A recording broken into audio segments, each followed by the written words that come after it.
Ili kwa wa kwanza kupata habari zetu, tafadhali usisahau kusubscribe, like na kucomment.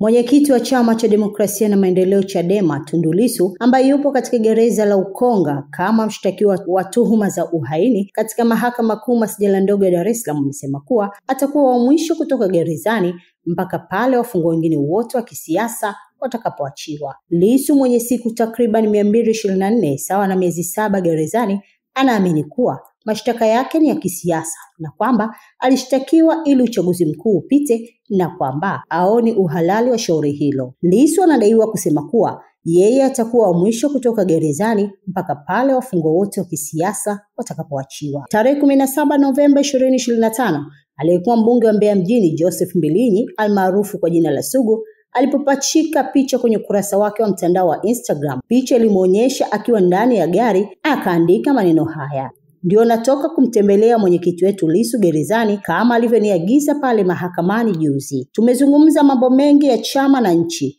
Yuko imara sana na amesema yuko tayari kuwa mwisho kutoka gerezani mpaka wafungwa wengine wote wa kisiasa nchini waachiwe huru bila masharti yoyote kwanza", aliandika Sugu.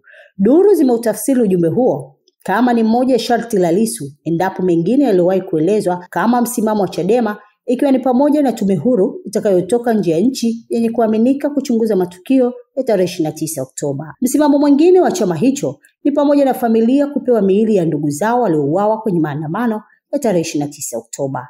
Lissu anakabiliwa na kesi ya uhaini yenye namba 1965 ya mwaka 2025. Akidaiwa kutoa maneno ya kuitishia serikali ya Jamhuri ya Muungano wa Tanzania kinyume na kifungu cha 39 (2) cha sheria ya kanuni ya adhabu. Anadaiwa kuwa Aprili 3, 2025 jijini Dar es Salaam, akiwa raia wa Tanzania mwenye utii wa Jamhuri ya Muungano wa Tanzania, alitoa maneno ya kuitishia serikali na kuonyesha nia hiyo kwa kuchapisha maneno hayo katika mitandao ya kijamii kuwa wakisema msimamo huu unaashiria uasi. Ni kweli, kwa sababu tunasema tutazuia uchaguzi, tutahamasisha uasi. Hivyo ndivyo namna ya kupata mabadiliko. Kwa hiyo tunaenda kukinukisha sana huu uchaguzi, tutaenda kuvuruga kweli, tunaenda kukinukisha vibaya sana. Hayo ni maneno ya Lissu. Kesi hiyo inayosikilizwa Mahakama Kuu Masjala ndogo ya Dar es Salaam na jopo la majaji watatu inaongozwa na jaji mfawidhi wa Mahakama Kuu ya Iringa Danstan Ndunguru akishirikiana na majaji James Karayemaha